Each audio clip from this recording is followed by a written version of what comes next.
I'll take you for a ride on the devil's ship. I'll take you for a ride where you sink or swim. Now come with me and let this story begin. The prodigal son returns. Dude, so we got in less than 48 hours ago. How do you feel? My skin is already chafing or chaffing, turning pink. My lips are already dry. And there's not enough water you can drink to remain hydrated. No, you stay dry. And look at the difference people could see on camera of skin color because you've been in the sun and I've been here in the cold north. Look at it. Look at how good you look. Put your arms up. Put your arm. There you go. Look at that. Look at that. That's like you got a white filter. I'm a ghost. Dude, a ghost. I haven't been here at least in a year. Yeah. And I haven't been in Canada in a year. This is the longest time I've ever spent out of Canada uninterrupted. How's it feel? It's weird coming back, and I have to say I'm not going to rag on Canada or the weather, or the politics, but it feels like I'm stepping back into an insane asylum. It's odd, huh? It's like, and then I'm making jokes like we're flying over and we're coming over the Olympic Stadium, and like everything just kind of looks communist, and like only just because everything's gray, the buildings are in rows, and you're flying over. It's like, it looks nicer in the summer. Well, it's also because of the time of the year. It's grayer now, so it doesn't help. It does. It's the thing is Montreal is actually the least gray and communist building wise than the rest of Canada because everything else is super straight. Whereas here we have that European flair even downtown and stuff. Oh, yeah, and I appreciate. I'm in a negative frame of mind. It's winter. It's winter. It's so hard to 50 justify. 50 shades of gray. It's insane. Yeah. I'm depressed all the time. No, but then it is beautiful. Like we're back downtown and sort of walking around. You got good coffee. Well, we're flying in from Florida, and I'm like, the one thing I do miss is good coffee. Yeah. You can't get good coffee in Florida. No. You can't. Nothing's within walking distance, so you got to drive everywhere. The architecture in Florida is bland. It's like everything looks the same. The strip malls all look the same. There's beauty in Montreal. There's beauty in Canada. Yeah. The politics has ruined it, and coming back just to the cold, like. You realize 6 months a year, people don't leave the house for more than 2 hours a day. And even when you do, you don't get any sunlight. You don't get vitamin D. You're like perpetual struggle for your life when you leave. And I think it adds to collective depression. It does. It honestly does. But you look good, though. You look happy. You look fit. Yeah. What have you been doing? You've been working out? Well, I started doing push-ups, but I mean, like just 3 days ago. I exercise every day regardless and bowl. That's what it is, though. You're looking better. Yeah, it's well, thank you. But how's work? The world is it's a perpetual dumpster fire. Yeah. And it's wild. Like you think like things will get better, things will slow down, things will stabilize, and they just keep teetering more and more towards like a cataclysmic break from any point of return. Now you realize you can't help, so you got to just be calm, raise your kids, and laugh. It is. Then you see, you can't help. You try to convince yourself you can, because otherwise you'll just relinquish yourself to despair. But then the flip side is you don't want to contribute to any problems. And then the question is, am I making the world better? Am I contributing to any value addedness, or not? And if the answer you ever feel is not, then you have to really take a step back and reflect. But I say that we're watching it happen. You're trying your best to push back. You're trying your best to wake people up to it. And then at some point, if you can't, you have to then say, what can I do now without allowing myself to get destroyed by this? It's a losing battle. Everyone wants to argue about everything. There's no easy common ground to find. It's not even that there's no common ground. It's wild, the divergence from standards of normalcy. Like, it's one thing to have fights on Twitter. It's people shit talk and people banter. It's another thing to live in a world where people tolerate, promote, and justify murder, like actual political assassinations. Actual. I'm thinking specifically of the Charlie Kirk, which is how'd you live through that? It must have been different down there. It was I knew Charlie. I wouldn't say that personally. I was on his show a few times over the last year. I mean, I knew him as a human. Yeah. And watching people react the way they did, on the one hand, you could call it a vocal minority, you can call them bots online, but people celebrating in murder, political murder, you say, okay, fine, they're just being trolls on the internet. No, I knew people personally who celebrated it. We'll never name names. I did as well. I was shocked, though. I was like, I don't understand. Like, it's not that serious for you. I'm not saying you should mourn the loss of someone you don't know or you didn't care about, but to actively be happy, especially as a comedian, it's weird because I've said way more offensive things than Charlie Cook ever dreamed of saying. It is. So am I to be killed too? Because I'm way more offensive than he is. No, well, the irony is what made his murder all the more shocking is that he wasn't offensive. It's like, no. I'm saying offensive. So here's the thing. I've realized that the more personal you take things that are not directed towards you, the dumber you are. I've realized the dumber you are, the more everything feels like a personal attack. And that's what I noticed with him, because a lot of the stuff people were taking either out of context or, he's saying this about me. It's like, that's nothing to do with you.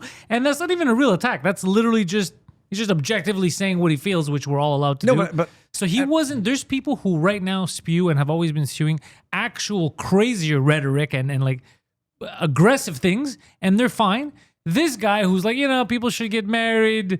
I don't know, maybe you shouldn't be a whore. I don't know what the fuck he was. None of it. I haven't seen the clip that will make me think, oh fuck, that could land you in hot water. He didn't say anything crazy. No, because there was nothing. And what I meant to say is like, he didn't say anything truly offensive. That's why this act of political violence works. It wouldn't work quite as well against, I don't want to name any names, but shit talkers, shock jocks, because people would say, oh well, not he deserved it, but he knew he was pissing people off. Yeah, this guy did not deserve it. Nobody can deserve it. That's the first thing. It's like, the CEO of United Health could not have, you could say he's responsible for death. Then you take it to court. And you say, well, the court system doesn't work. Take it to the civil courts, and then they say, well, none of those work.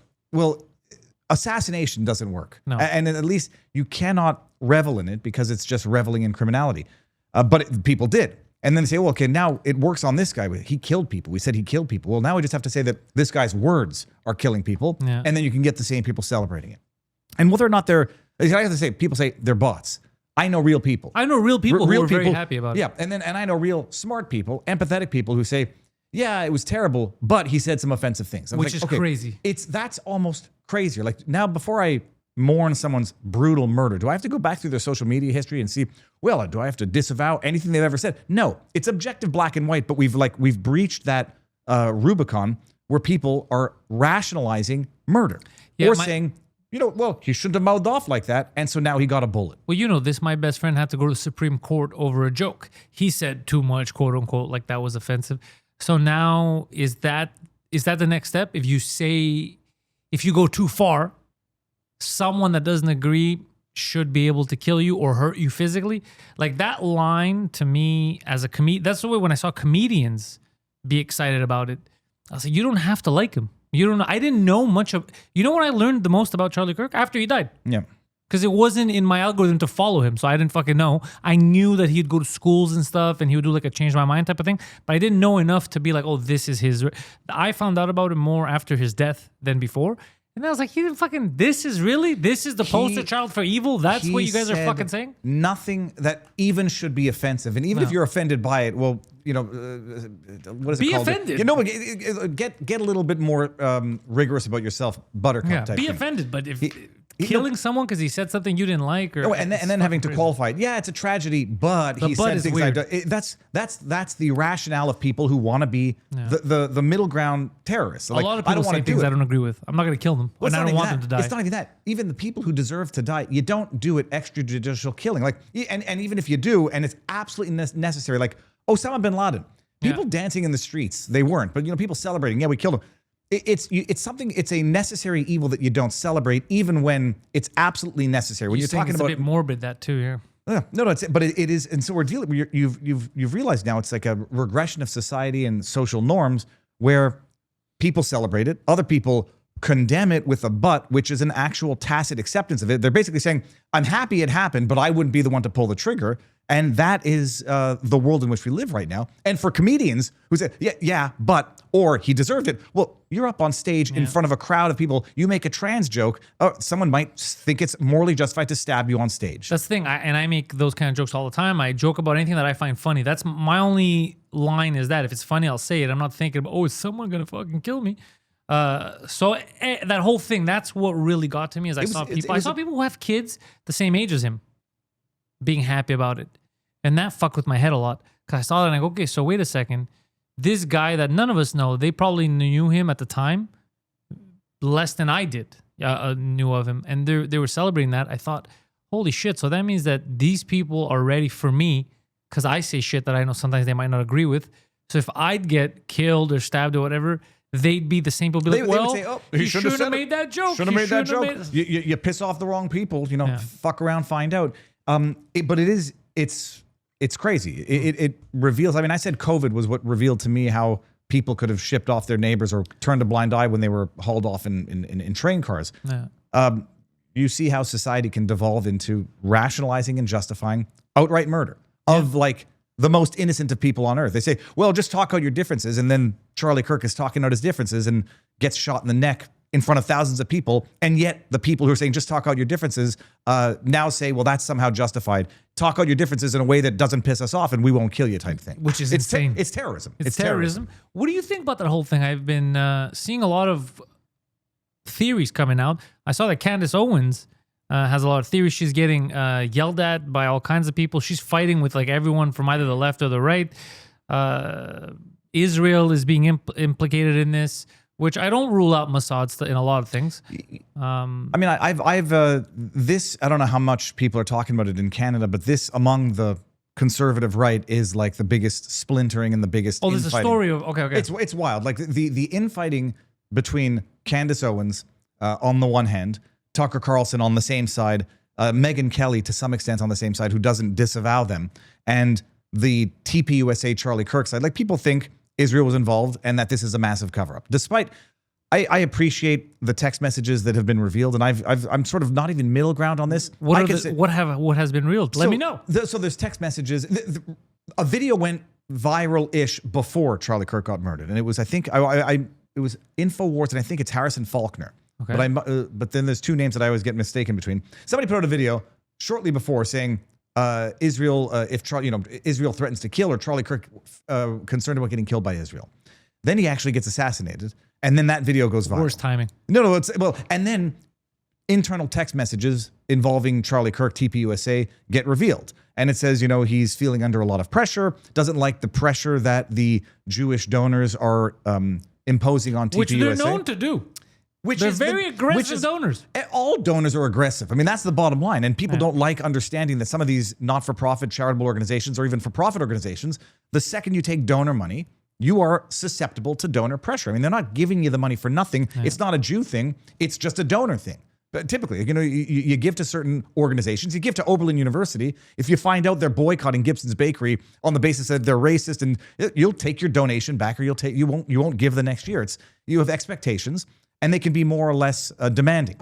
Now, to go from there to say, well, Israel did it, which some people were saying, and don't need to name names, and I'm not talking about Candace Owens, there's others, the day of, they said Israel just shot themselves type thing. And you have zero evidentiary basis to say that, other than, I know there's been some text messages, but now I say Tyler Robinson didn't shoot the bullet. It had to be, these theories? It was an exploding lapel. The exploding lapel I've seen, and it looks convincing. That's the best theory I've seen. I just don't know. Let's say if the lapel did explode, I can't prove, or you can't prove that it was Israel, it was China, you can't. No, that's the leap that I don't get. But I could see from the way that, because I remember when I first saw the video, I didn't know. The first time I saw the video, I thought, because it came to me while I was on the bus. I was with Mike. He had shows up north, and I thought when I first saw the video, I didn't realize there was an assassination. The video without context was there, and you know how it shakes. Yeah. I thought someone was mad and shot like a BB gun, because I saw this. It didn't click to me that it was anything in the neck. And then after I saw, I was like, oh my God, they shot him in the neck, the whole thing. And the way he slumped over. And I knew even before, when I saw that, I was telling people, like, he's going to make it. I go, that guy died instantly. What the hell are you guys talking about? I don't know why they're not releasing it. You could see after. And you could see the blood pouring out. It did seem suspicious that it went in. But then again, who knows, bro, where it goes in here. And there's two reasons. Like, okay, you go with the exploding lapel theory. Yeah. Everyone heard the noise come from the roof. And that's why people look back. That's why the camera people who were live streaming that day panned over there. You want to propose a theory that's going to be exponentially, insanely more complicated. All right, so you have a lapel, which is floating around on the neck, that's going to send a projectile. It makes no sense. And then you have a guy in the front crowd detonating it, and then you have people accusing members of his team. Because you had those guys doing the hand gestures of the team, going like this, and then the timing. Because here's the thing. Everything was set up so that it could look like that's what's crazy, is the guy does this with his hand and then he gets shot. Like, it's so, you couldn't even script it. So let's say it's a coincidence, right? Yeah. Which there all are coincidences. It is the worst series of coincidences, because then no one did it on purpose. It's just, It's the worst timing. But the reality is that in any sequence of events, when there's hundreds of people around, people are doing things, something. Yeah. It's the same thing after Butler. Like they accused the person behind of not ducking fast enough, so they must have been with the FBI intelligence. Yeah. So, I mean, you can't, I don't blame people for having these theories. Asserting them in the absence of any corroborating evidence, like actual evidence. Okay, people don't think it was a 30-06 bullet, so therefore Tyler Robinson couldn't have shot it. They don't they don't know the condition of the bullet. Yeah. A bunch of other stuff. And my personal theory is that I believe Tyler Robinson did it. I just don't believe he acted alone. People on the Discord chat knew in advance something was going to happen. People had posted prior to. Whether or not there's other involvement of other agents. Other mentally retarded people like him. No, but you understand how the FBI and intelligence works, and they go and co-opt and manipulate mentally vulnerable people to do bidding. We've done this a lot. In Gretchen Whitmer, it happened in there was a terrorist plot where they get a guy who's basically mentally retarded. Yeah, and then sometimes they foil it at the end and go, "Look, we stopped this from happening." Well, you also started this. No, but also it's a trick as old as time. So whether or not anyone had infiltrated that Discord chat of intelligence, of Secret Service, of FBI, of Israel, Mossad, whatever, that you don't know. Yeah. But for the time being, to suggest it was an exploding lapel, which doesn't hold, people were floating that he was electrocuted. I mean, I didn't hear the electric. Yeah, the only one I saw was the exploding lapel one, which looked convincing. I'm not saying it happened. I don't know. I'm just saying that one was the best one that looked, that could be a possibility. And then the rest was just like weird shit that's like now it's just any ideas come. This isn't helping anything. It's the Sandy Hook phenomenon. Like when you get to a point where you trust authority so little. In fact, you distrust and don't trust anything. Anything literally can be possible. And when you disbelieve anything that you're being told by the authorities, the alternatives become, by comparison, more believable, even if there's zero basis to believe them. So whatever the FBI tells by the way, last week I tried to gather information, be like, all right, let me get up to speed with what's happening. And then I caught a glimpse of Candace Owens because she was like the outlier talking about other stuff. Like, let me see what she's saying. And then it came to I saw Charlie in my dream and he told me that, and I was like, holy fuck, this bitch is nuts. And then I was like, I can't watch this stuff anymore. Everyone's just saying crazy shit. She's been doing day in and day out, literally an hour to two a day for the last 3 months, and then going from one theory to another. Egyptian planes that had been debunked because at one point they thought there were Egyptian planes, spy planes in the area, and they had the time zone. Egypt is the one sitting the spy zone. It's Egypt, Israel, France, whatever. At one point, Candace said that there was a plot by the French government with secret Mossad agents to assassinate her, right? Yeah. I saw that. Is that real or no? Because I know this pissed them off. Because look, if you say that someone's wife has a penis enough times, someone's gonna come after you. Let's be honest. They're suing her. I mean, they're suing her. What do you think? You think? I mean, I'm not saying I think they're gonna kill her. I'm just saying someone's gonna get mad. Like if I keep for years being like, your wife's got a dick. We know your wife's got a dick, and your wife does not have a dick. You're gonna be like, well, she doesn't. I don't think. And then after a while, you're gonna be like, look, dude, stop saying my wife has a penis. No, look, they're even though again, very convincing. She did put together an interesting theory of Macron Brigitte being a man. That was a convincing theory, yeah. But do I believe they're gonna take down their entire country to try to assassinate? No, that's bull crap. But she's being sued for that now. I don't know if you heard about that. No, but do you think she believes it, or this is the line I can't properly draw? I don't understand when it comes to things like this, like with Candace Owens, for example. Is she pretending to be nuts? Because she's like, yo, this is ratings. Let me make my... Or is she crazy and she believes a lot of this shit? And the Macron thing is not the craziest thing. You might believe it's a trans wife. Who cares? But all the stuff, and it's in my dream, and my dream is real. I was like, is she fucking doing this to mess with us? This is where I get accused of being too sympathetic to Candace. I don't know her personally, and I've been told by people that she's just a bona fide narcissist psychopath. Okay. I mean, it's possible. And I don't know if you saw Tim Pool's meltdown, but people. Tim had a meltdown too. Oh, he called her a psychopathic. See you next Tuesday word. It's almost what I just said too. Yeah, I'm not angry. No, because she suggested in a thumbnail that Tim Pool, Kash Patel, who's benefiting from Charlie Kirk's murder. Tim Pool. So I think Tim Pool's been behind a lot of this assassinations and stuff. Well, he did. I mean, everybody thinks that Tim Pool's still a Russian asset, but I think money, because that's that Tenet Media story from a year and a half ago. Yeah. I think Candace genuinely believes it. Whether or not, people are going to do things that they're interested in anyhow. This is her wheelhouse. Yeah. She'd be doing this content or something else regardless. I think she sincerely believes it. When it comes to the Charlie Kirk stuff, I mean, I think she sincerely believes somehow at some point Israel's behind it. And in fairness to her, Look, even if it turns out... I don't trust Israel at all. No, but if it comes out that Israel behind them, be like, it makes perfect fucking sense. I don't trust them at all. I can get you there right now because even if the official narrative is true, that it's Tyler Robinson, a furry trans in a relationship, brainwashed, well, who started the trans ideology, or who were the most prominent figures in trans ideology? Jews. You'll find a few big Jewish names in there. Goddamn Jews. One way or another, you can find your Jew if that's what you're looking for. If you're, you can find. But I'm not. I don't even want it to go towards the Jews. I'm specific when I'm talking about the Mossad and them, because I don't, just like the FBI doing something stupid. The CIA does not represent all Americans. I'm not going to blame every Jew on the planet for what the fucking Mossad does or what Netanyahu does. The Netanyahu government doesn't represent all, not just Jews, doesn't represent all Israelis. Exactly, the other thing, he's got like, he doesn't represent 2/3 of Israelis. What are you talking about? He was about to get fucking ousted. There was going to be civil unrest until October fucking 7 happened. This guy is not the most popular figure in Israel. The idea that everyone's like freaking out, it's an anti-Semitic conspiracy theory to suggest that maybe there was, some Israeli... I don't think there was.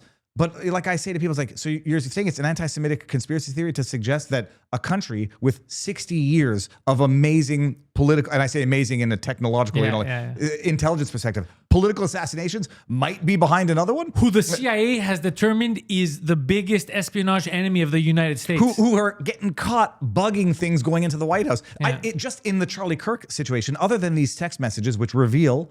And I say unfortunate, it's political. Yeah. It reveals political influence, donor influence by big Jewish donors.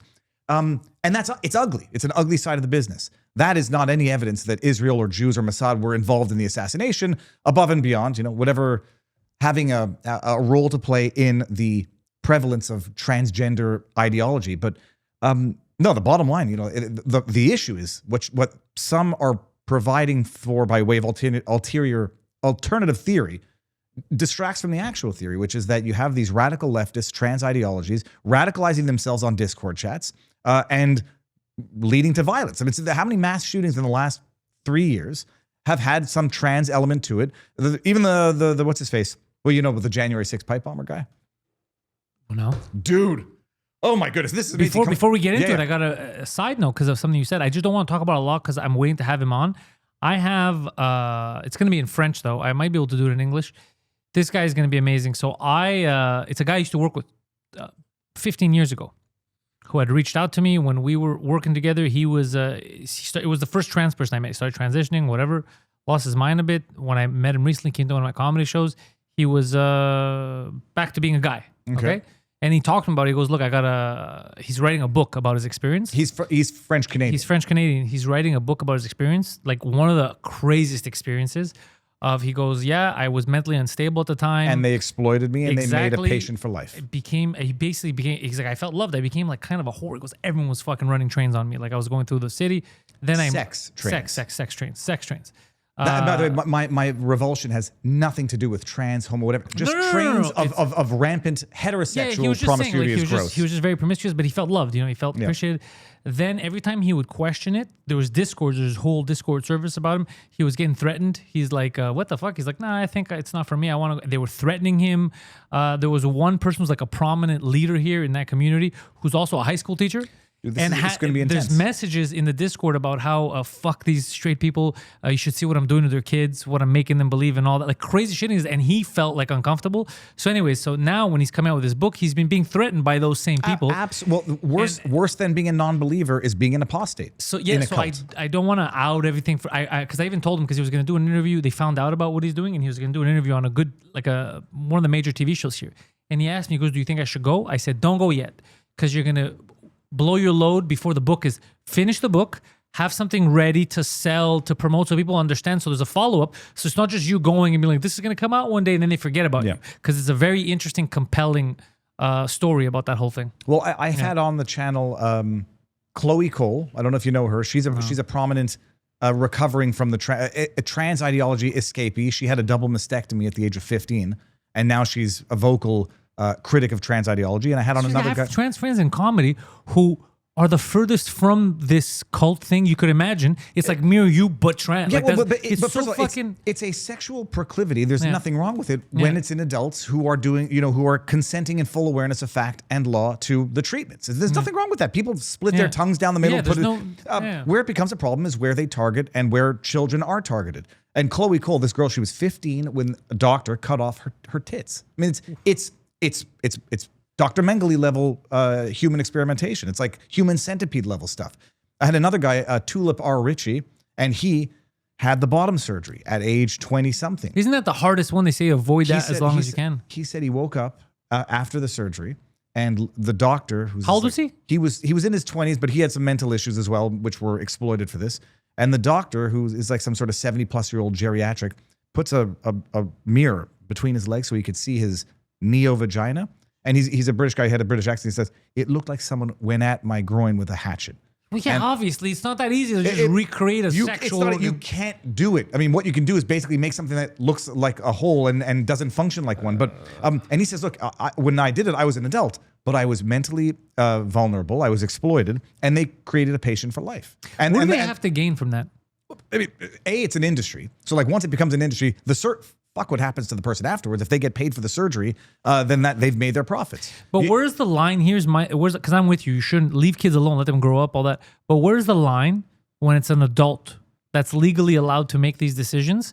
Where's the line there? Because like if an adult decided to remove their arm or their penis, that's the hard thing. Well, yeah, but and then someone's answer is going to be the Hippocratic Oath says do no harm. So you should not be able to find a doctor that says I'm going to blind a person who can see. I'm not going to find a doctor who can cut off an arm, even if they're a consenting adult. They have a problem. They have a mental disorder, and they say there's no shame in that either. We all have some degree of mental disorders. Some of us, myself included, more than others. But you say, oh, fine, I have body dysphoria. I think I'm too fat, and I'm going to become anorexic. Well, you don't find a doctor who's going to affirm that. And like anorexia is the clearest cut example. I wish you would. An adult? No, it's like, hey, you need, go lose some more weight. Here's some Ozempic for a 90-pound Ariana Grande. But I lost a lot of weight due to bullying. Remember how big I was? It's always a backhanded compliment to say you look damn good, like you lost a lot of weight. I was listening to not lemon jelly. Jelly Roll on a Rogan. Did he lose some weight? He lost 300 pounds. I love this guy. Now I don't know. I don't know if he did it with Ozempic and whatever, but he's exercising. I did it au naturel. Well, I did it with hate, coffee, and vigor, and a healthy dose of shame. No, he lost 300 pounds over 2 years. So Good for him. And because I'm looking at the thumbnail, I was like, that's not Jelly Roll. That looks like. Anyway, so.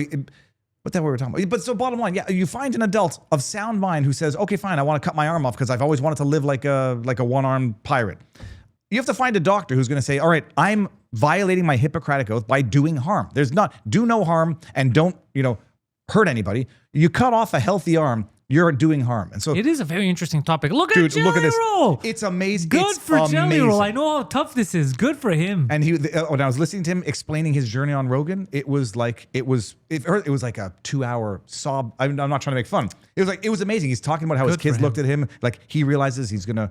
It's amazing. Yeah. Even if he did it with Ozempic, there are cases where you need to have that medical kick to the metabolism. Yeah, I was 330 pounds, and it was tough for me to get to 200. That's 300. I mean, that's a big dude. Yeah, it was a big dude. I still feel like I'm a big dude, but I mean, I'm presentable. But also you get in a manageable state where you can actually run. You can actually start doing the things to maintain and get in better shape at 500 pounds. 500 pounds you can't do anything. You couldn't even. They say go jog. You'll break your ankles. You'll get hairline fractures. It's too much, and it scared me. I would see people like that were like over 400 pounds. I was like, I could make it to that size. I'm 6'2" also. I gotta watch out. Anyways, I lost it. I felt good, but I don't want to derail you. You look damn good. Fucking, that's my boy. Yeah. Except you need a little more sun, but nothing you can do about that here. We'll talk later. I'm coming down to Florida. You said pipe bomb, and I want to hear about this. Well, this is because the bridge of the transgender ideology, being very pervasive in all of this. Tyler Robinson, the guy who allegedly shot. Charlie he wasn't Kirk, trans, huh? He was involved in an amorous relationship with a trans furry. Doesn't make him trans. I don't know, no, but it's like they're in his. Some people hypothesize that. I'm gonna be honest. The furry thing to me is stranger than the trans thing. Well, first of all, these are all very bizarre things. But what the underlying issue is to this type of perversion. There's a lot of heterosexual perversion as well. But Yeah, that's a separate issue. Yeah, it's not. I think the furry thing is a perversion. The trans thing is a mental. It's you feel. Okay, that's the thing. Because I can never know. I've never felt personally, except for when I felt fat. I felt like, oh man, I'm a really skinny guy in a fat guy's body. But I can't fathom the feeling of like, let's say I'm a man. I can't fathom the feeling of, oh, this is my body, I'm a man, but I'm really a woman.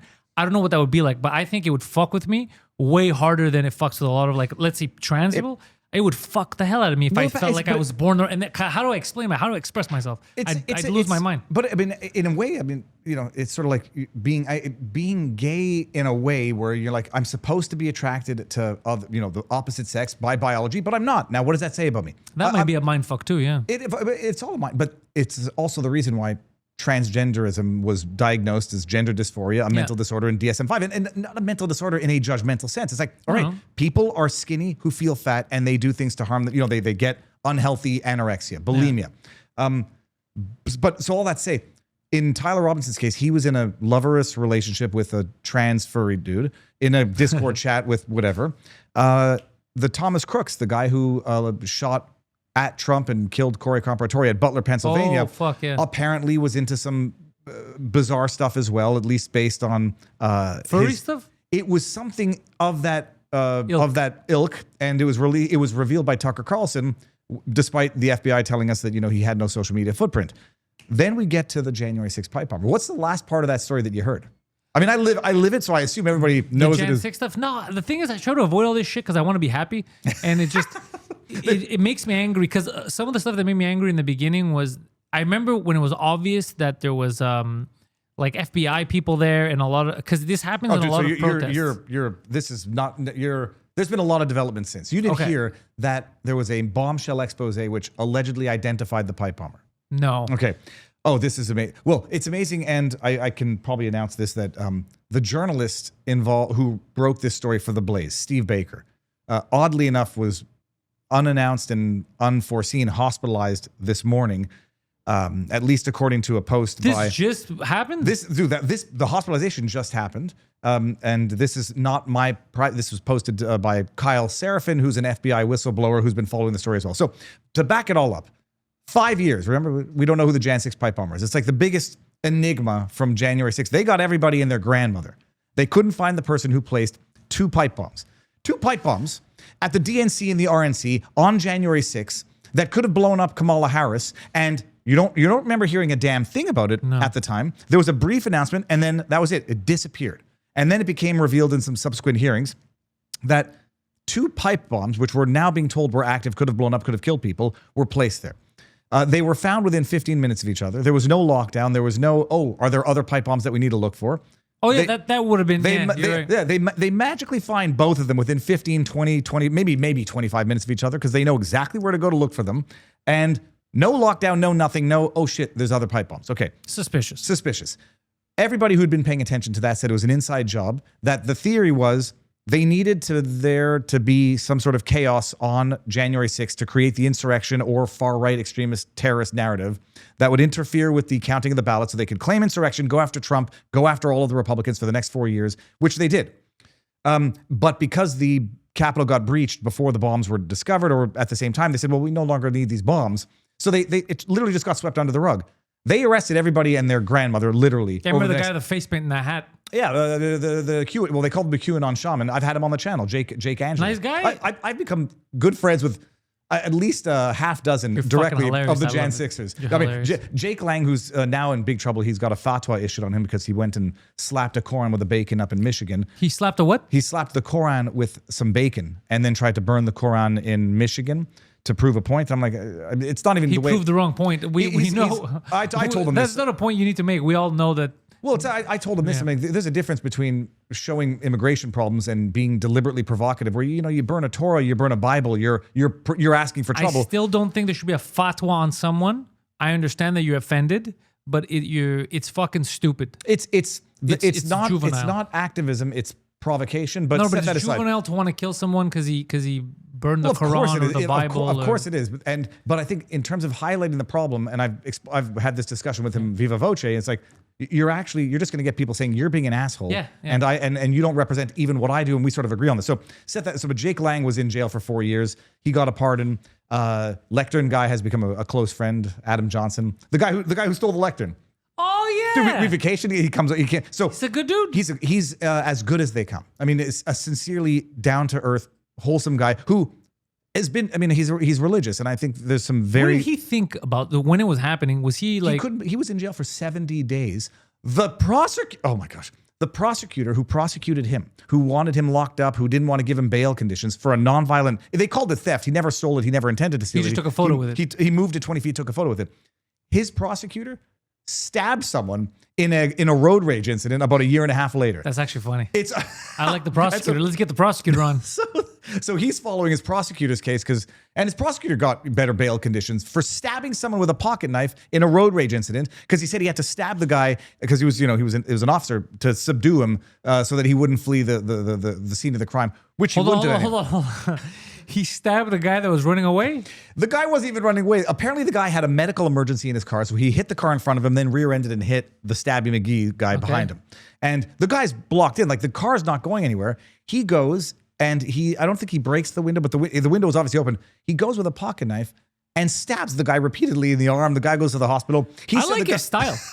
Because look, sometimes you don't know. You don't know what's going to happen. You don't want these guys running away. Well, you need to cut to the core of what the problem is. Ordered him to stay in, and he stabbed him as like a preventative measure. Okay, so bottom line, this is all a big tangent. Jan 6, what the hell were we talking about? The pipe bomber. Yeah. Okay, so. But also you said the guy's a good dude. The guy who Adam Johnson Lectern guy is a good dude. He's writing a book, if he already published it, about his experience with this. They gagged him for 3 or 5 years afterwards, after he pleaded to like some, lesser crime. Yeah, well, I'm thinking of a misdemeanor. They gagged him. They had him on a geographic, like what's it called when you couldn't travel, and he was he was on a travel ban? He was bound. No, he was bound to Central Florida for like 2 years, dude. Which is a death sentence. It's a if you're going to be stuck in any part of Florida, maybe you want the keys, but Central Florida's not bad. Good dude. And so I've met all these Jan 6ers, and so they solved every crime, and they sent people to jail. Enrique Tarrio, Proud Boys, is another guy that I've become good friends with. They sent them to jail, some of them for over 2 decades, and they all got pardons as they should have. They didn't find the pipe bomber. They've got video of this person in a hoodie walking the area, and the FBI at the time downgraded the quality of the video to like 1 frame per second and said, "Oh, can you identify this person?" Like, you can't identify shit from that pixelated 1 frame per second, and you couldn't see the way. I think it's Super Mario. Well, it was laughably stupid what they did in terms of like it's just patently corrupt. This is DC; they've got cameras everywhere, and you're giving us like a 2-bit video game from the 70s. We've subsequently discovered maybe they did that to not show how the person walked. And so, okay, so which is smart because we do know this. Everyone has their own walk, and a lot of the AI cameras that can't see your face know by the way you walk. It's called gait analysis. It's interesting. And so what happens is 5 years go by. The new administration comes in. The new FBI comes in. And 9 months goes by, and they haven't found the pipe bomber. It's like it was one of the 3 big ones. We're going to get to Butler. We're going to get to the pipe bomber. We're going to get to Epstein. And 9 months to the new administration, this journalist, Steve Baker for The Blaze, comes up with an expose saying, we've identified the pipe bomber. I won't mention the name because, they have had to since It's retract. alleged? Oh, it's definitely alleged. And now that's the Blaze has retracted the story because of the subsequent arrest. But we'll get there. So Steve Baker. Allegedly. Dude, this is going to, if I'm not speaking, I hope I'm not going too fast because I presume everybody has all the details. They don't find the suspect. Okay, so 5 years later, people are starting to put pressure on the new FBI. Like, hey guys, 9 months in, we're on the pipe bomber. We're looking for him or her. And bear in mind, it also statute of limitations expires on January 6th, 2026. 5-year statute of limitations. So if they don't press charges, the person, in theory, cannot be prosecuted. There's a statute of limitations if you find someone who planted bombs. He's got 5 years to run away from you?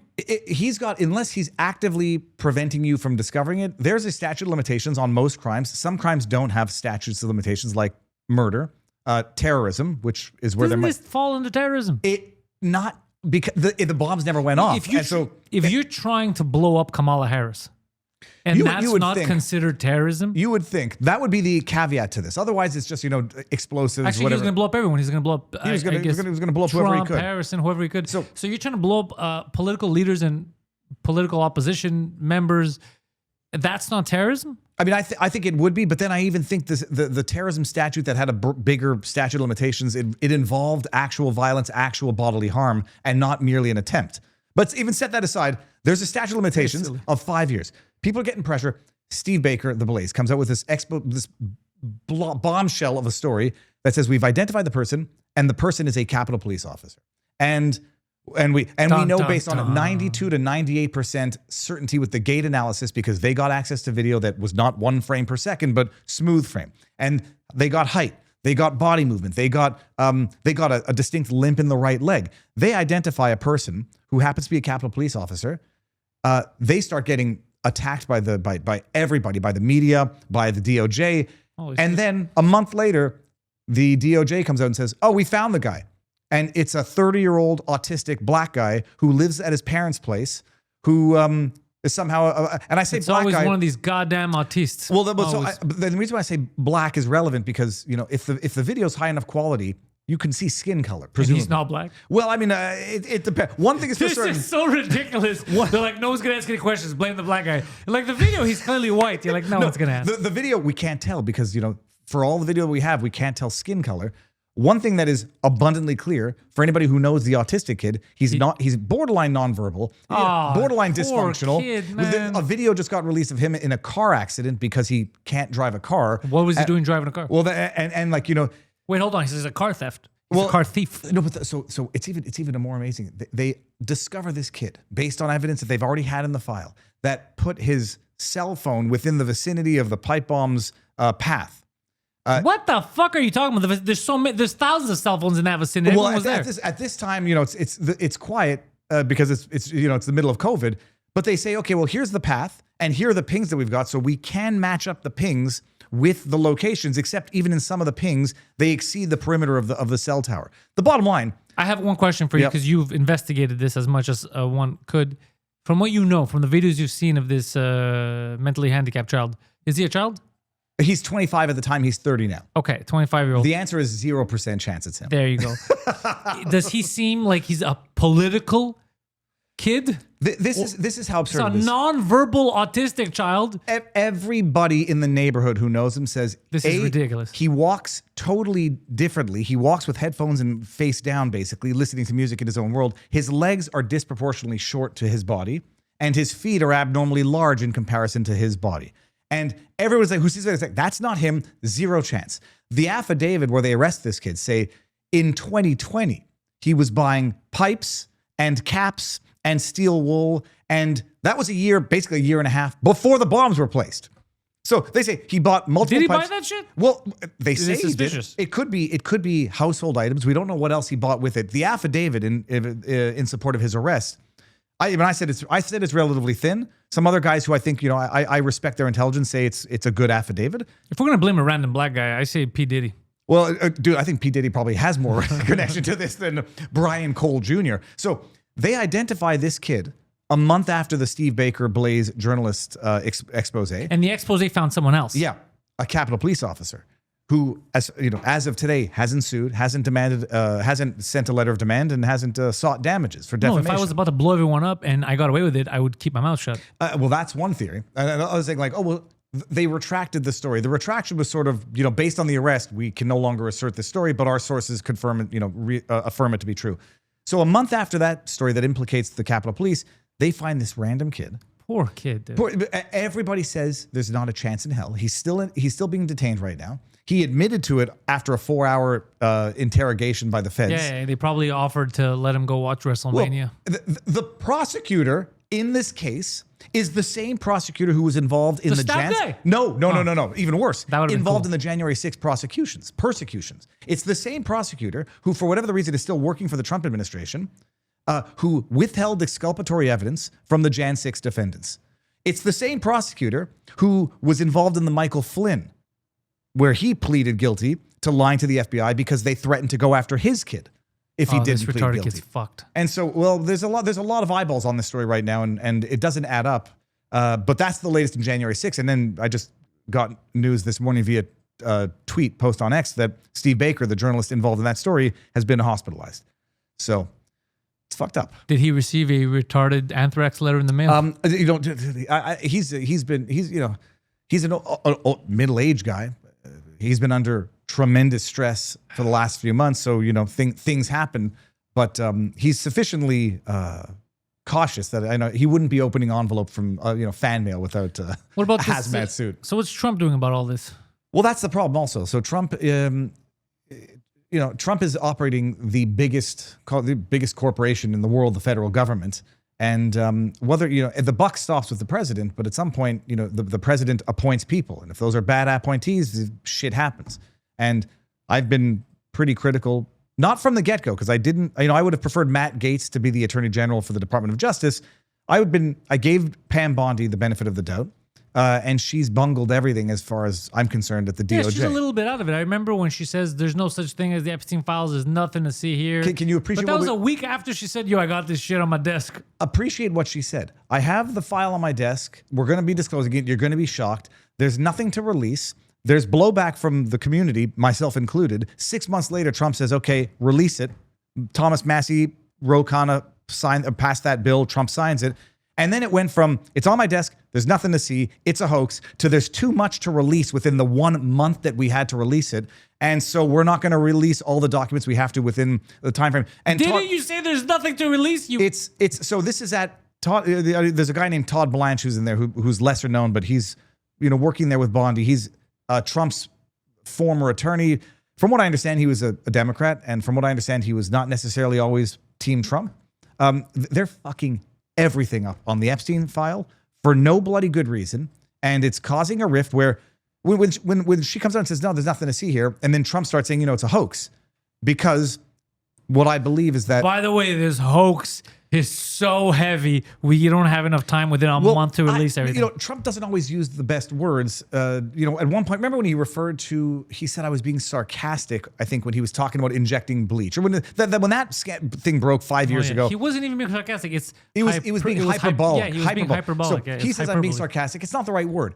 He called this a hoax, not because Epstein victims were not sexually abused, but because the Democrats were trying to pretend that he was involved in an incriminating manner. And I have no doubt that Pam Bondi saw this file, because what they do the FOIA request, right? So like, give me all the documents about Epstein. And then they just go and they go Control F, give or take. Is Trump's name in here? Oh, Trump's name comes out 500 times. Well, shit. Now we know that he was in there because Michael Wolff, a journalist who wrote that book in the White House or something, was trying to suborn extortion material from Jeffrey Epstein on Donald Trump. That's wild. It was a text message that was revealed in the last disclosure after they said there's nothing left to disclose, where Michael Wolff, this journalist, says, "Hey, if you got any shit on Trump, now would be a good time to do it to gain some political goodwill."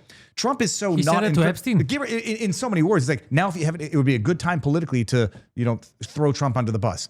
Epstein didn't even have any incriminating evidence on Trump. Now, he definitely has it on others, and I guarantee you that there are some in there who it would be an embarrassment to the administration for them to be involved. Yeah, Trump doesn't need he incriminates himself. Well, he just says dumb things that make people. He says dumb things. But I prefer him though. I prefer that goofy man. The alternative is the destruction of these United States of America as we know it. For the record, it looks like it's going to happen either way. Well, we'll touch knock on wood. I love America, but may Florida stay not looking free. good. The world is not looking good, but America's like the last bastion and the last fighting grounds for freedom and for freedom of speech. I'm with you. Yeah.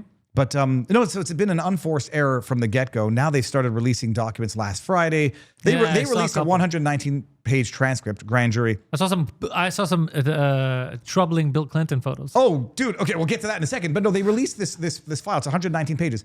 It's blacked out from top to bottom. You don't even see the line numbers. Yeah, why do you call it a release if you're not really releasing? Well, then I said, you can't redact the entire thing, and then people are fighting with me. Oh, Viva, it's a grand jury testimony. You know that those. It's like, no, they released other grand jury testimony. They redacted what they needed to, and you got to explain the redactions. You got to say, okay, this is redacted for intel. This is what's it called? What's it called? Protocol. Sources and methods. Yeah, if it incriminates someone, that shouldn't be incriminated. This is redacted because it's confidential information. This is redacted because it's somebody's name. Yeah.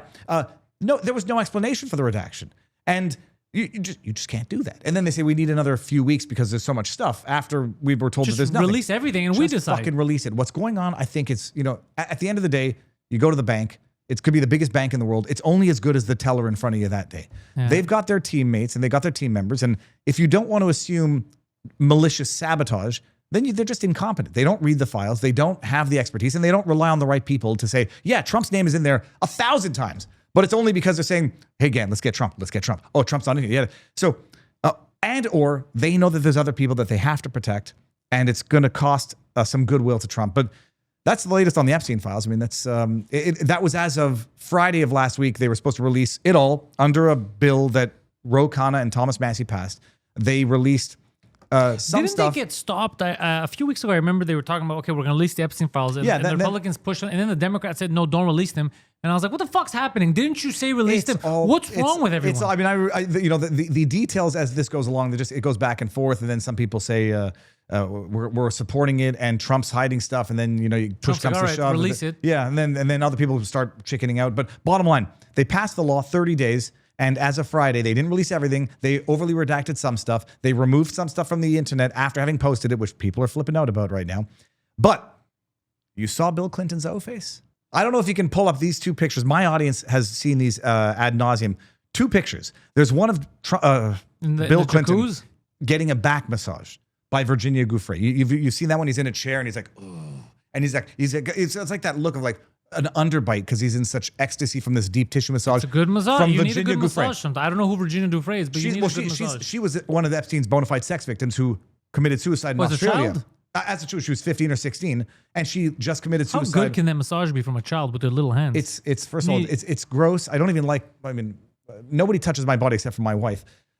But so there's that picture. Or a good masseuse. No, I don't go to masseuses. I don't want. physiotherapist, I went to like an osteo guy, and even that's a little. Did he weird. crack your back? He did. That's what makes me scared. I don't like other people breathing anywhere near my face. I don't Was like he breathing on your face? Here, look at this. This is Bill Clinton's O face. And That's then, not his O face. But That's no, just compare this to the jacuzzi picture, which just got released. Oh, yeah, I and saw there that you go. one. Look, Look at that. Hey, I know that face. That's the face of gluttonous. What's that black square? Is he satisfaction. getting jerked off by a leprechaun? Well, so we don't. So they released a picture, the Democrats, about 2 weeks ago, and it had Donald Trump and a bunch of girls with blacked out faces, just like that. And I was like, you motherfuckers! About a month ago, you released a document, blacked out Virginia Giuffre's name, and then ran the story that Trump spent hours with one of Epstein's sex victims. And like, it was Virginia Giuffre. She already exonerated him. The only reason you redacted her name was so that people wouldn't know who it was, so they would come to negative conclusions. That's a weird thing to do because that makes me believe that Trump didn't do anything wrong. If you have to lie to say that he did something wrong. It's a lie by omission or a lie by suggestion. So they released a photo just a little while ago, did the exact same look at thing. this is a good band. Who do we got here?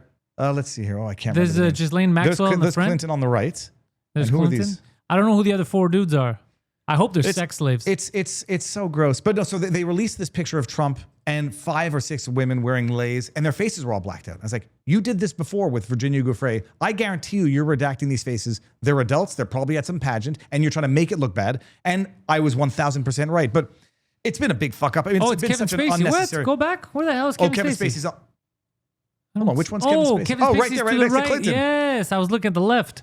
Oh yeah, Kevin Spacey looks happy. I mean, Kevin Spacey actually did an interview a while back where he said, "Look, I was on the plane and there were young girls there, and he doesn't like young girls. Well, that's the whole thing. That was effectively what he said. It's like that wasn't my thing, and everybody knew it, but it was weird, and you better ask Bill Clinton about it."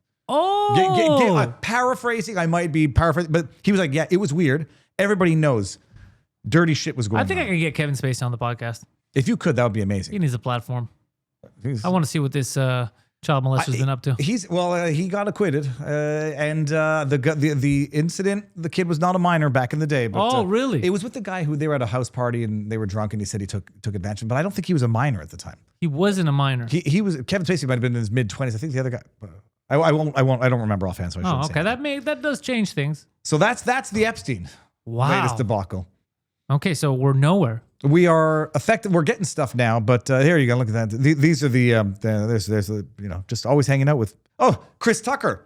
I saw that photo, Chris. I felt so bad. Well, he gave an interview, and he's like, no, he just gave an interview. He's like, yeah, there he is. I was on a flight for not a missionary thing. What's it called? Humanitarian trip to Africa. Like, I was trying to feed these girls my penis. They were hungry. Oh, look at this. It's we're human. I want to know what happened on that trip. I want to know what happened on that plane. To be fair, nothing in this photo looks suspicious. He's there. He's no. Here they're all wearing. They're all dressed like adults. No one's had a half fancy naked. dinner. This is where in the absence of any corroborating information, you'd say guilt by association. You don't always know what your friends are up to behind closed doors. Mick Jagger with a headless woman. David Copperfield. The Copperfield thing. That's it's a who's who of. It's good not to have friends sometimes. Yeah. Oh my God, this is crazy. I liked it when it was back in the day when I was the bad person because of my jokes.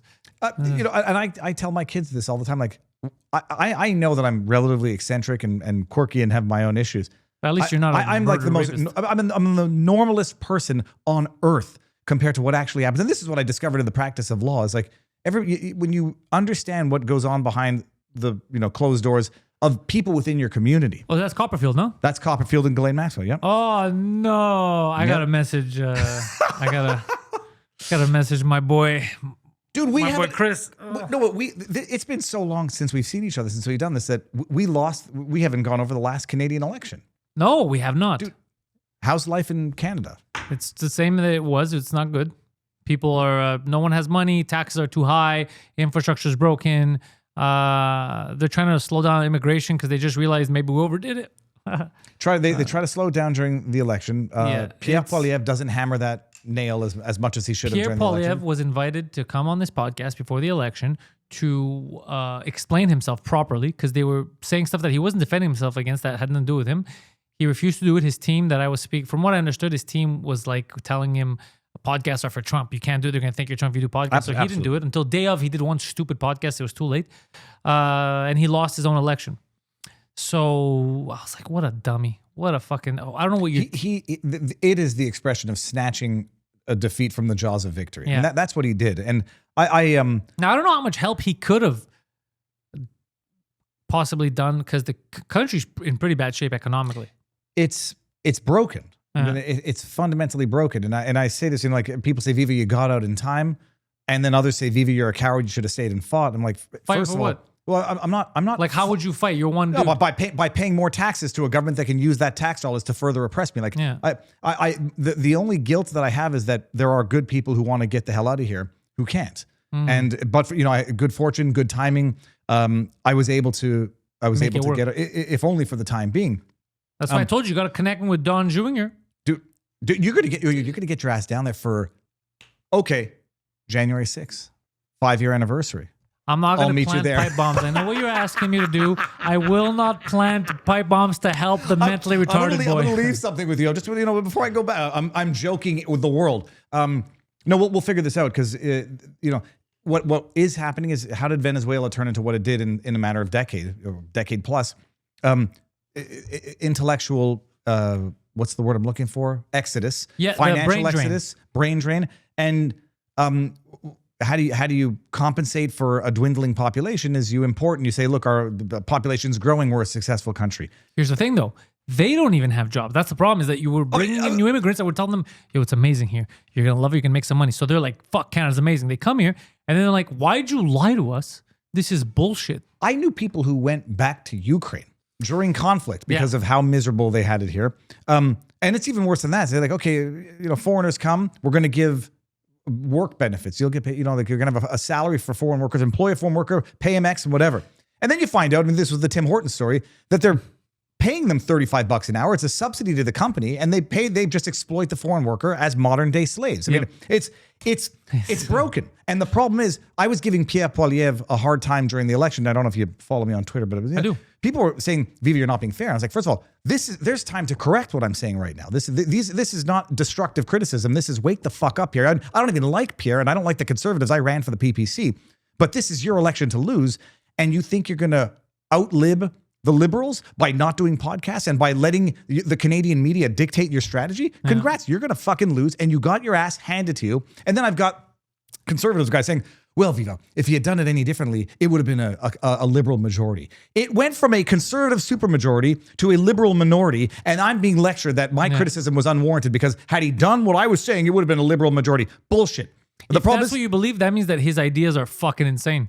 That means that if he spoke on an open platform, his ideas are so stupid that he would have gave them a liberal majority. Is that what you think? I don't think he's that crazy. What they're saying is that had he That's what gone they're on, saying, yeah. he had opportunities to go on. I want to say Theo Von, PBD. I don't know if he had an opportunity to go He on. had an opportunity to come here. It's local. No, it's local. And he said no because the podcast is far right. Now, Yeah. I don't want to do it. The media's going to demonize me. Yeah, only far right-wing people like podcasts. It's so stupid. Like, he doesn't understand what the sound clips are worth in terms of free advertising. Uh-huh. But the bottom line is, I'm now thoroughly convinced he's not just a feckless coward.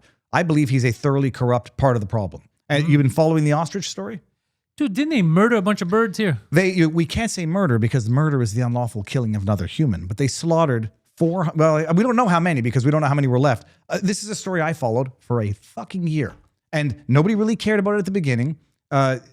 People were calling me obsessive by, sticking with the story for so long. And but the bottom line, this ostrich farm in Edgewood, British Columbia, for whatever the reason, they fall ill with H5N1 in December 2024. Okay. Somehow, miraculously, the CFIA, the Canadian Food Inspection Agency, gets tipped off of an outbreak within like a week. Nobody knows what's going on. Somehow the CFIA gets tipped off of an outbreak. CFIA comes in and says, all right, avian flu, got to slaughter them all. And they say, well, like only 60 died. There's like 300, over 300. They said over 300 were killed, but I don't believe there were 300 left by the end of it, but we'll get there. They say, okay, well, you got to kill all of them.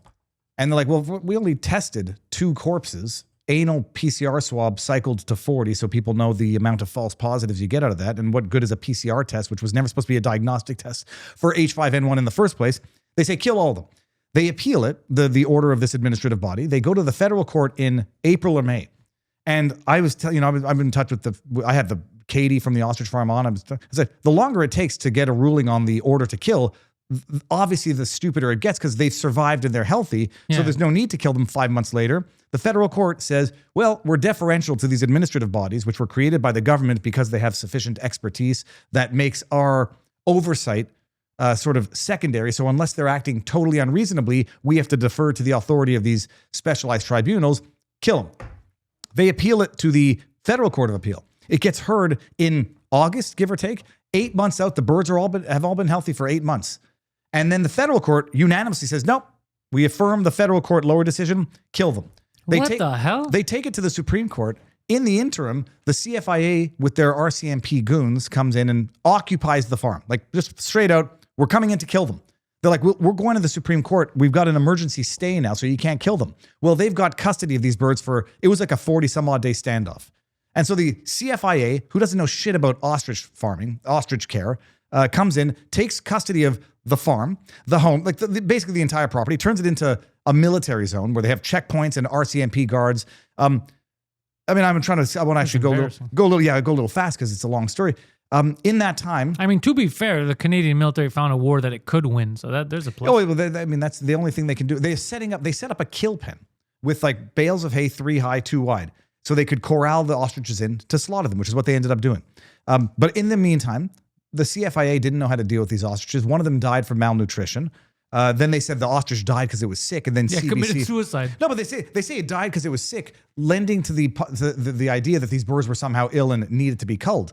Oh, it's unfucking believable. You tell me there's 300 ostriches there, and I'll say you need eyes and glasses. But yeah, those aren't 300. And there might have been more, but nowhere near 300. So if they were 300, they could have fought off the Persians. So the CFIA has under the RCMP, they've got they've expropriated this property. There's bins going in and out daily. We don't know what's going on. By the end of it, it definitely does not look like there's 367 ostriches there. And then the Supreme Court on a Thursday morning says, 1 paragraph, we're not taking up the appeal, dismissed. And then that night, what a bunch of losers. Bunch of fucking losers who have one job on earth, which is to ensure justice, and like the Pontius Pilate cowards that they are, wash their hands and say, we're not taking up the appeal. No, nothing more than that. Dismissed. That night, the CFIA with the RCMP, and I called them the RCMG because it's the Royal Canadian Mounted Gestapo, they just started blasting. Like literally no warning. They just, the family, and I was on the phone with Katie live while it's happening. Not on my channel, just talking to her. I hear her sobbing, screaming, bullets in the distance. And they're just screaming, stop doing this. Why are you doing this? And they just blasted away for about 6 hours, 1,000 rounds. Shot all these ostriches. Apparently some of them didn't die right away. They had to go and either cut their heads off, according to some reports. or just finish them off in the morning. What the hell, and man? it was such a health risk, such a monumental, H5N1 risk to the entire world. They left their rotting carcasses out there for scavenger birds to come through for like a day and a half, 2 days. The blood and guts and all of the blood-soaked hay they picked up and spread across the fields. I mean, it was the most grotesque act of tyranny and murderous, slaughterous. Like, you only do that because you can. Was there no common sense? Was there no like RCMP zero. officials being like, "Hey guys, this kind of seems like a stupid, goofy idea"? Zero.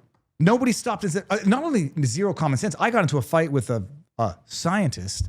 Do I name her name? Well, you can go back in my Twitter feed and find out. Because I wanted to have a scientist come on and say, why do you need to kill them? Yeah. And then this woman, because it's a scientist who was on the CBC as their expert. Oh, yes. And she says basically, well, you can't test all of them. It's very expensive and it's inconclusive anyhow. So you got to kill all of them. But what about the time? The fact that it's been 8 months now. Why don't you use... Because their theory was they might still be infected. They might still be shedding. So they might still be a risk to passing migratory birds. That's the argument. But what about the passage? What about the migratory birds that are going to eat their corpses? Well, there's no logic to any of it. And there's no logic to any of it because if you've survived, not only are you not at risk and not sick, you might be immune and you might have scientific value to those birds. The farm was doing research on the birds post-COVID. I heard about that. And so my operating theory is that this was a big pharma slaughter science grab because they stole the eggs too afterwards, because the eggs were carrying H5N1. Right. And this scientist on CBC says it's too expensive, the tests are inconclusive, and they might still be shedding. It's like, so I said, come on my channel and talk about this. And the woman turned out to be a batshit crazy lunatic, and you can go see. You don't say. Batshit. She ended up teaming up with Dean Blundell. You know who he is? Oh, I've heard about that. He was a lunatic. No? Well, and it's birds of feather flock together, pun intended. So that was actually pretty damn good. So the rationale was we have to kill them because they might still be shedding. The testing is expensive, which they didn't even test the birds that they killed. The ones that they killed were never tested. And even if we tested them, it's inconclusive. You might get some false negatives. So kill them all. And the cops and the RCMP, not just were not there to ask common sense questions, they were there antagonizing journalists because what ended up happening over the 40 days, there was like sort of not a convoy type. But a bunch of journalists. There were people camping there, pitching tents, documenting it day in, day out. They were actively provoking some of these journalists. A guy named Chris Dacey. He's a journalist? Yeah, you should have him on. He's in Ottawa. He's good dude? As good as they come.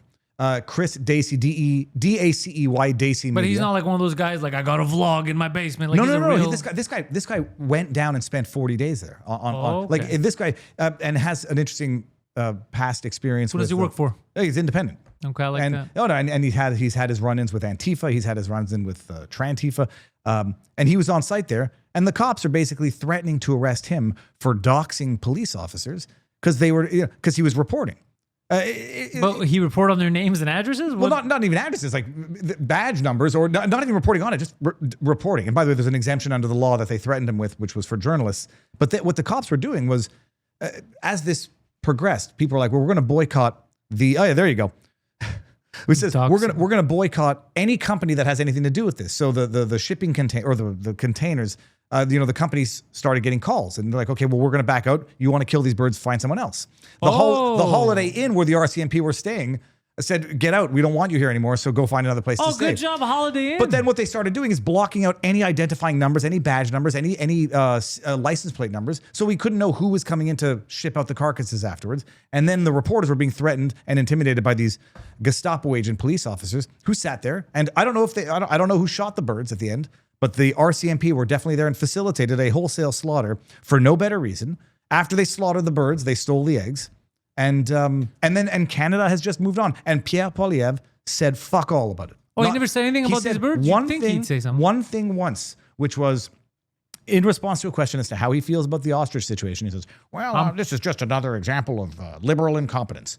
And then they tried to follow it up, and then moved on. I'm a cuckoo for Cocoa Puffs. That's I said the only thing that can explain it, and why Pierre was silent, as were the conservatives, is that this was a pharma heist. And we're in 2 or 3 years, we're going to find out that Moderna, who's never produced a fucking useful product on Earth, is going to say, "Oh, we got a vaccine for the H5N1," and lo and behold, that's my prediction. We did a lot of ostrich testing. No, and the whole rationale as to why it was necessary as well was because there's something called the WOAH, WOAH, the World Organization of Animal Health. It's basically like It's a globalist organization. It's affiliated with the WHO. And they said to preserve your international trading contracts, or, when it comes to poultry industry, it's a stamping out policy. So you got to kill all of the birds. Except these birds never had anything to do with human consumption in the first place.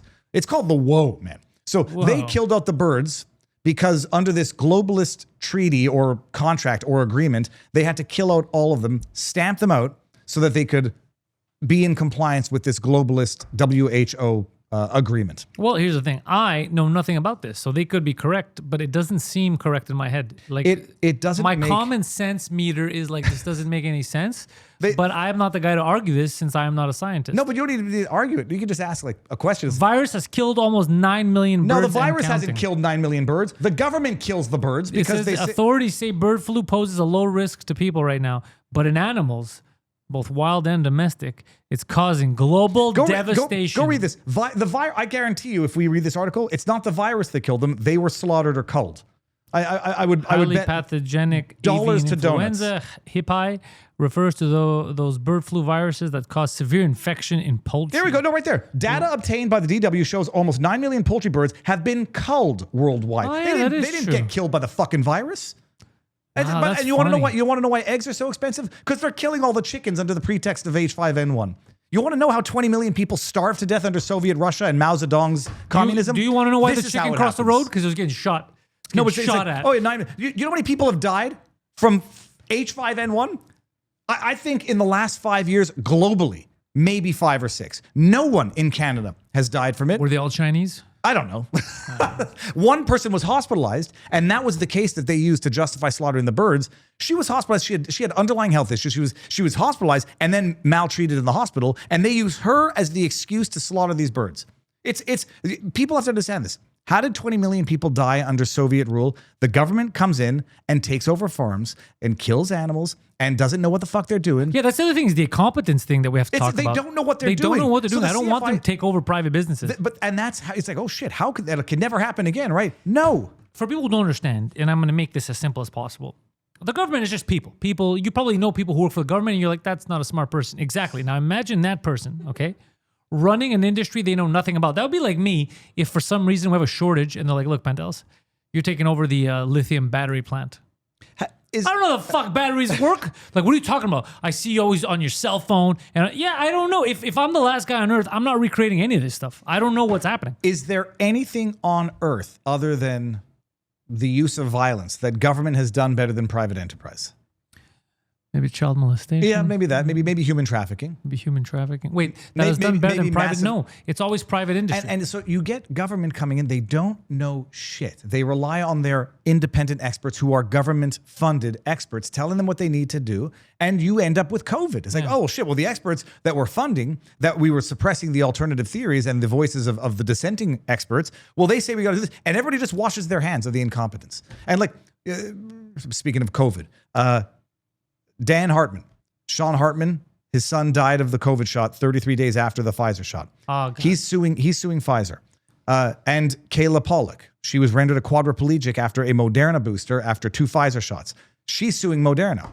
And Pfizer actually just filed their defense in Dan Hartman's case, or I should say Sean Hartman's case, but his father's taking it. And they basically said, look, the government authorized it. We did the trials. The government approved it. We got approval. If it weren't safe, the government wouldn't have approved it. And therefore, that doesn't make any sense. Of course it doesn't make sense because it's a circular reasoning. And then the government says, well, we were just doing what the experts said. And so you got, the dog chewing its tail and everybody washes their hands of responsibility. Yeah. And the government got out of the lawsuit by saying we've got immunity. Pfizer's defending, saying, look, the government approved of our medicine, so it couldn't have been that unsafe. And we don't know causality, yada, yada. And then meanwhile, people die en masse. And so the government is the necessary evil that must be kept as small as humanly possible. But Canada has reached the state right now where it's beyond. Oh, its hands are everywhere. It's beyond the point of the blob. You know, it's reached a critical mass, an event horizon.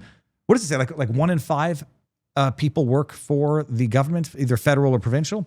I mean, you've captured society when they don't have the freedom to say no without being punished by the government, and you've created your proverbial blob where the one arm of the government is telling the other arm what to do, and then the other one is washing the hands of responsibility by saying, well, we just did what the expert said. Well, we just got authorization from the government, so we're good to go, and your kid is dead. They're just jacking each other off. It's what's, it's terrible. Yeah, 1 in 5. 20%? To 1 in 4 employed individuals work for the government across federal, provincial, municipal. Wow. As of early 2024, the Federal Public Service alone employed a record high of approximately 368,000 people. You think you ever get elected on a platform of reducing government? Like when Trump comes in and says, we're going to reduce the federal government, and people get pissed, well, we're going to be out of jobs. You're right. Go to the private sphere and find a fucking job. I mean, it's tough, but that's what the private sphere has to do. I got to do the opposite. I got to start making government podcasts. Well, get them to hire me for government podcasts. Well, that is one, and then that's how they capture media. Yeah. It's like once the media says, well, if we criticize them too much, they'll cut off funding, they'll cut off access, they'll cut off advertising, and so we're beholden to the government. This is fascism. Welcome back to Pantelis Talks Canada. Things we need to do: kill more ostriches. The big problem with Canada is we don't kill enough ostriches. Also, we don't have enough Indians. Get more of those in here. Taxes are too low. No, but pay more or life's going to get worse. Taxes are too low. It's how the mob works. And we have way too many doctors, and our hospitals are too good. The reason why you're waiting around so long is because people like being in there. There's a lot of fun in our hospitals. They got to design the chairs to be like the homeless design chairs where they put like uncomfortable things so you don't lie down there. People are having too much fun and enjoying their stays at our hospitals. Don't believe in the propaganda that the stay is the bad thing. The stay is a good thing. If you go to a resort, what do you want to stay one day? You want to stay more days. It's a good resort. I was flying here on Air Transat and I'm playing Who Wants to Be a Millionaire, some stupid app game that they offer on the plane. One of the questions was, what does not stop the spread of the flu? And one of the options was washing hands. One of the other ones was wearing a mask. One of the other ones was wearing gloves. And one of the other ones was eating fruits. What do you think the right answer was to what the government wants you to believe will not stop the spread of the flu? What won't stop the spread? Eating lots of fruits was one. Wearing gloves, washing hands, wearing a face mask. Hold on, this is a trick question. Yeah. Which one? I feel like they're going to go with the fruits. They went with the fruits. Like they did. They went with eating healthy and getting vitamin C will not help spread the flu. But wearing a fucking mask, which we all know does jack shit, will stop the spread of the flu. This is on Air Transit. They get government funding. The indoctrination runs deep. And I'm like, I've said like, this is a joke. My wife is a neuroscientist. She's been into like, vitamin D, mitochondrial function. She's a neuroscientist. She's like, that's the dumbest thing I've ever seen in my life. I was like, this is what happens when the government gets its hands everywhere and dictates propaganda at the most, I say grassroots in a sense, but the most subtle level. People play the games like, oh, I don't need to eat fruits. I'm just going to go wash my hands and wear. Washing hands, yes. Wearing gloves, arguable. Wearing a mask, I don't want to get you in trouble on platforms. No. Unless it's. But we know it's not. This came out now. It's just. Yeah, I mean, unless it's the N95 perfectly cupped, and then you have to change it every 4 hours, or you're walking around with a freaking gas mask. But good. But that's not what we had. You won't get the flu. You're just gonna get like. People were like this. It was over here. So, yeah, I can't hear you. What's going on? I was on the way here. I'm walking my dog with my wife. A dog with my wife. I see a woman in a car alone with a face mask. I see all the time, and every time I see it, I tell him, I go, you see that? That's a fucking retard. Can you see that? I go, don't grow up to be that retarded. That is a person alone in their car right now. No, but because they were fed all that stuff, now they're panicking. They don't know. It's a proverbial religious garb. Yeah. Like this is, I wear a kippah, it protects me from God. Yeah. I wear, you wear a cross, it'll protect me from God. I wear a mask. I'm protecting myself against the vampires. Well, no, it's vampire attacks that I'm worried about. No, the thing is, it's Romanian gypsies. I appreciate the symbolism of it, and people are, to show faith. But like there's a religious element to this, except it's bad religion. It's like it's not wearing a kippah to protect yourself from God. It's wearing a mask to either show your subservience to the government, your new God, or just or to tell other people in society, let them know that you're a mental patient. Alone in her car. And then I was like, okay, well maybe she's sick. There's no excuse in the world. But even if you're sick, you don't need it alone in the car. You need it when you get out, so you don't get other people sick. Unless you're healthy and you're driving a sick person's car to them, and you want to protect yourself from the internal as you bring the car to the person who is perhaps, but that is very specific, and I've seen too many people do it. I've seen people in the cold walking alone in the morning. 2 weeks ago for this podcast, we went to pick up Josh Shapiro. We do it at 7 in the morning on Mondays, and it's 5:30 in the morning. There's a guy walking alone with a mask. They've become proverbial blankies. But like, I use the analogy because religion is good. Religion is healthy. Religion, you're showing your deference to God to a higher not all order. Of them. Some of them are garbage religions, but we'll talk about that later. But you're not showing your deference to God. You're not showing your adherence to core valuable principles of leading a healthy life. You're showing your subservience to the government and some sort of like superstitious sacrifice of a children to the volcanic gods in the hopes that it'll rain more. I mean, that's what it is.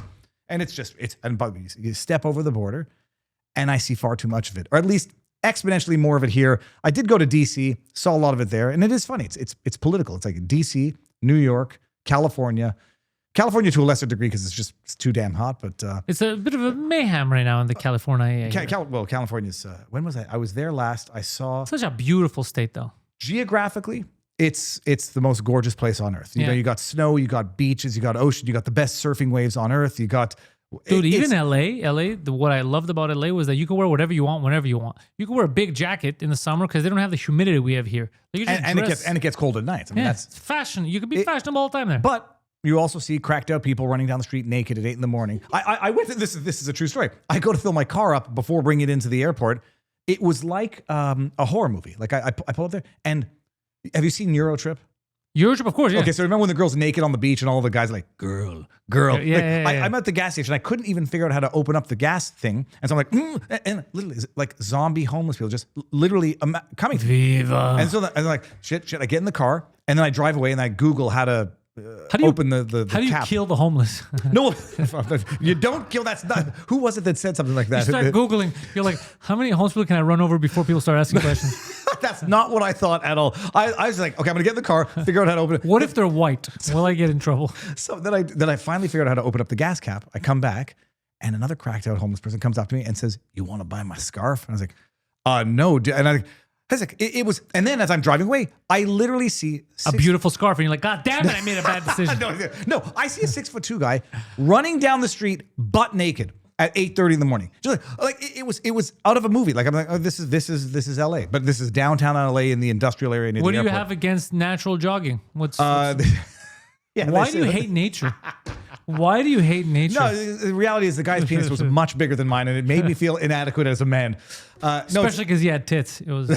No, he was a cracked out physique. I mean, the guy had ripped muscles and a massive schlong. It was very. It is crazy. I wasn't with a kid. Like there was no explanation there. But one time, and people say I deserve it for going to Venice Beach. I mean, I saw a guy. His pants were at his knees, but he had no underwear. And my kid's like, look away, son. Like this is. But it's crazy. And you found out that he's the mayor, and you're like, God damn it! This place is falling apart. That's in Vancouver. I see that a lot. Yeah, when was the last time you were there? A few months ago. No, I was there a few weeks ago. What am I saying? I was there in December, early December. But what's the weather like in December? Miserable? I mean, better than here. It's less cold in here. Way better, more livable. But I went there in the summer. June, July was there. I remember going for coffee, and I had done some comedy too when I went. But seeing some crazy shit downtown, like different level of homelessness. Like because of the fentanyl and all that, I'd see people with like. They're just leaving their shoes. Like my boots are optional. I'm gonna be walking barefoot. It's banging. They've decriminalized hard drugs in British Columbia. It's right? That's not the best plan because they didn't just decriminalize it because they don't want to deal with it. They also created areas that they're like, this is a safe injection zone. But you're just letting people safely, and then all they do is multiply. And you're not helping the situation. No, you're just turning a blind eye to it. They opened an open air injection site or a safe smoking site. Near where I used to live on Atwater, right in front of the Atwater Market. Yeah. And this is, I mean, the last time I saw it was a couple of years ago, a year and a half in the summer. And I'm talking to the orderly guy who's going around and making sure people aren't ODing. I was like, so how's this working? And he's like, well, it's not because we're not offering treatment. We're just offering clean needles and a safe place to get fucked up. And all that it does is attract people. Then they throw their needles into the neighboring playground. Like no way this goes off the rails. No, it's like, and in British Columbia, legalizing hard drugs, and you realize why they're doing it. I mean, if you appreciate that the government is in bed with the biggest fentanyl producer on earth, that being China, you understand why there are probably some corruption reasons for which the government having its hand in the monopoly of hard drugs is a very corrupt thing from the get-go. But I want to know in that meeting when there's someone propose. Let's say a guy who's bought and paid for, he's proposing. He's like, look, this is what we're going to do. See that elementary school there? Well, in the back of it, we're going to allow these people. We're going to give them clean. They're going to get all narked up, drugged up. They're going to throw their syringes everywhere. All right. They're probably going to fuck each other. But that's cool. You know, people are allowed to fuck. You're not against You're sex. You're going to give them condoms. And they're like, make all sure right, that but we'll give them condom. We can't have these little fuckers having kids. And like, okay. And then we're going to supply the drugs in most cases too. All right. What do you think? And then you have people who are just like, it's a fucking good idea. I don't know why. I'm ashamed that I didn't think about it, Bob. Do you know, I mean, have you ever had GAD-SAD on? No, I haven't had. Gad had replied to me a few years ago, and he's like, I'm very busy. And then I think he stopped replying to me because a lot of people who don't know me assume that you're because I'm a comedian. That you're an adversary, ideological. Yes, the second they see, oh, he's a comedian, and it's happened before, they go, oh, he wants me there to fuck with me. But I've never tricked someone. I've done over 1,000 interviews. I've been friendly and cool with everyone. I have never tried, even when I disagree severely with someone, I'm very respectful. I've known you for I've years. Never done anything like that. And I actually like GAD-SAD. That's the other fucked up thing. That thing, if I can make it happen, I will. But GAD-SAD, has his new book called, is it called Suicidal Empathy? The new Tell book? him to come here and promote it. Well, talk to him and for that's hours. exactly what you're saying. How does it happen? Yeah. And people think it's like it's corruption. Here's a valise of cash. No, it's people who are blinded by their own self-righteousness, sense of benevolence, saying, well, they're going to be on drugs anyhow, so we have to make it safe for them. And we don't want to discriminate against them, so we're not going to make them go to a bad part of town to get their drugs and to do their needles. So we'll do it in an area where they won't be marginalized if they have to do it. And in their own minds, like, well, if a 12-year-old girl thinks that she's a boy, we don't want to hurt her feelings, so we're going to let her cut her tits off, and we're benevolent for letting her do it. It's the suicidal empathy that is driving this. And when they did it in Lower Westbound, where we used to live, the locals didn't want it. Nobody wanted, but the mayor comes in and imposes it and says, well, we're not going to do it in, Jarry Park. We're not going to do it. Yeah, suicidal empathy. It's I haven't read it, but I know exactly what's in it. Dying to be kind. I like that. And so they think they're helping these people by facilitating their own self-destruction. And it's like, it's the Bernie Sanders mentality. They're like, having bread lines is a good thing. It's a good thing you have bread lines because you're feeding the poor. How about not having poor? Like, okay, you have drug addicts. You want to cure them. You're not curing them by basically allowing them to commit suicide. And then, by the way, good old days when we could set them on fire. Well, good old days. How about now, where you can literally kill them under the new suicide laws in Canada? Let's open up medical assistance in dying to drug addicts and to the homeless and to mature minors. They did say that to the homeless. Yes, if you're homeless, you could just kill yourself. Is that real? No, that was a poll from the National Post. I think it was the National Post. Maybe we can double check that in real time. But government-sponsored media pre-suading or preconditioning the general population to think, oh, people are okay with killing the homeless, so I'm going to be okay with it. I think it was like 2/3. I'm not okay with killing the homeless. I'm not okay with killing anybody who is not terminally ill, that is not agreeing to it in full awareness of fact and in full consent. And people say, like, Viva, why are you against medical assistance in dying? I'm not. But when you're not killing terminally ill people, you're just killing. And they've been doing it to people who are not terminally ill, because the system can't provide for them, because it's being overwhelmed with foreigners who are being brought in, overwhelming the system, that it can't even provide to the people who live here, who paid taxes into it. And so instead of treating them, you offer to kill them. Kayla Pollock, rendered a quadriplegic by a Moderna booster. They say, well, we can't really do anything for you, but we can kill you. And they offered her medical assistance in dying unsolicited 3 times. Basically, it's not going to get any better for you. Quadriplegic is when you just have your face, your head, and everything below. She has the most minimal amount of movements, like finger wise, but she's effectively. Can she speak? She can speak. Let me ask you a question. You don't know where that's going to hit, if it's going to go up or down. You find it weird because I've seen a lot of stuff where they show quadriplegic and it's always like, oh, nothing works, like body down. No, I think we've never seen someone who is just dick. Like it's all dick that works and nothing else works. We haven't seen that. I don't know that that's possible. I don't. No one's been all cock all the time. No, because it's spine down. I don't think you could have like spine up. It's never been spine up. That's what I'm saying. Weird, right? It is not weird. Pantelis, not weird at all. I think there's a good scientific reason for it. But all that to say, the government is just killing people because it can't treat them, and then incidentally also harvesting their organs. I don't know if you heard about this. It's called Avery's Law out of New Brunswick, which is presumed organ donation, and they have it in 2 provinces now. So. Presumed organ donation. You don't have to be dead for not the coroner, but the person at the hospital to do it. They can put you to death, steal your organs, and kill otherwise non-terminal people. and then offer death to the likes of Kayla Pollock because they don't want to treat her. It's cheaper to kill than to treat. They offer it to veterans, and then they pretend it's an off example. Oh, we didn't know that was happening. We're going to have better protocol. I mean, when you offer a suicide assistance helpline that is to assist in suicide, how the hell do you offer suicide assistance to prevent suicide? Yeah. Like, all right, I'm calling. If you're calling up because you want to kill yourself, are they going to talk you out of it, or are they going to make a list of names that they're going to go approach for organs in the future? And people think I'm like, this is not being bombastic or hyperbolic. This is real That's what's time. happening, This is now. So they haven't done it to homeless people yet. They want to extend it to the mentally ill. They want to extend it to mature minors because, after all, How mentally ill though? What are we deciding? Well, that's the whole issue. Because that's a vague. Mentally ill people, Bipolar, sometimes they depression. cannot consent to contract. Yeah. And so they're going to consent to killing themselves when they couldn't consent to sell their car because they're in a manic state. I mean, mature minors. All right. What the fuck does a mature minor mean? By the way, I mean, just a good-looking minor. I don't know if it means like I don't think it means an emancipated minor, but so a What is minor. a mature minor? It's like, yo, that kid's fuckable. Let him kill. How do you? What the fuck is mature minor? Sufficiently like that they can consent to being killed, even if their parents don't want them to do it. Because, by the way, going back to one of my red lines in the sand when I left this province. A mature minor is a legal concept for an adolescent who, despite being underage, is deemed by a healthcare provider or something to have sufficient intelligence. That's fucking crazy. When it says through a court, you don't refer them as a mature minor. You refer to them as an emancipated minor. Yeah, because a mature minor is a weird thing to say. They're illegal, but you know. No, but you think you're not. You think, I mean, I know you say it as a sick joke, but it's going to be reality. You think we're not halfway to mature minors can now consent because they're mature enough to kill themselves. How can they not be mature enough to do whatever else they want with their bodies? Example scenario. It says right now on Google, a 15-year-old seeking contraception might be deemed a mature minor by their doctor. Meaning they can consent to it without parental permission. When I left, one of the red lines in the sand was when Quebec passed, I think it was Bill C-16 or whatever, that removed parental supremacy as the overarching principle of the Youth Protection Act. Oh, I didn't know that. Yeah, they did. It was 2023. Now the government gets to decide what's in the best interest of the kid, not the parents. So, all right, well, good. The government who never makes any mistakes. Oh, no, not just that. Who doesn't have their own agendas. Oh, a kid wants to lop off her breasts. Well, parents say no. Well, we say it's in the best interest of the kid to affirm that gender identity. Oh, the kid wants to get a shot. Parents say no. Well, we know it's safe and effective.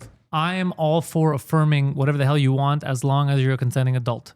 But Leave kids alone. Even then, you do no harm. But even then, it's none of my business. But that's it. The reality is, like, you live long enough, life will teach you the lessons that it needs to teach you. Yeah. I'm sure there's people out there who have, that lizard tongue where they slit their tongue down the middle and go. I'm sure the people who do that. I don't know that you can undo that. I suspect you could.